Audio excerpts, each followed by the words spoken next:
வணக்கம் ஃப்ரெண்ட்ஸ். நம்ம இப்போ எங்கே இருக்கோம்னா அரியானூரில் 1008 சிவலிங்கம் கோயிலில் ராமர் பட்டாபிஷேக கோயிலில் இருக்கோம்.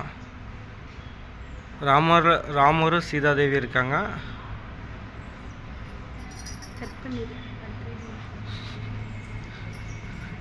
இங்கே வந்து அஷ்டலட்சுமி 8 லட்சுமிகள்னு சொல்லுவாங்கள்ல, அவங்க வந்து இது வந்து முதல் லட்சுமி ஆதிலட்சுமி.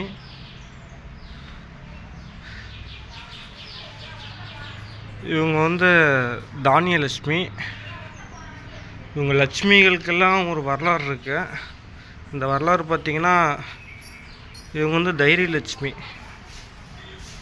ஒரு அரசர்கிட்ட இவங்க 8 பேரும் சேவை செஞ்சதாகவும், இந்த குறிப்பிட்ட நாளுக்கு அப்புறமேட்டு இவங்க வந்து செஞ்ச சேவை பலன்லாம் முடிஞ்சிருச்சு, நாங்கள் கிளம்புறோம், ஒரு லட்சுமி மட்டும் உங்கள் கூட இருப்பாங்க, அதை நீங்களே யாருன்னு முடிவு பண்ணிக்கோங்க அப்படின்னு சொல்லி அவங்க சொன்னதாக ஒரு வரலாறு இருக்குது.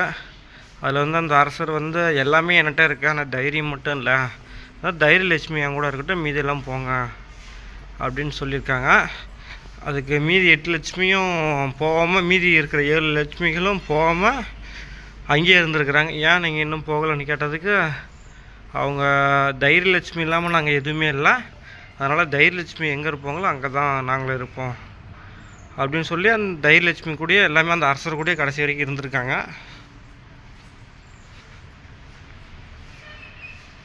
தைரியம் இல்லாத இடத்துல நம்ம இருக்கவும் முடியாது, கோழையாகவும் வாழ முடியாது. அதனால் எல்லாருக்கும் தைரியம் வேணும்.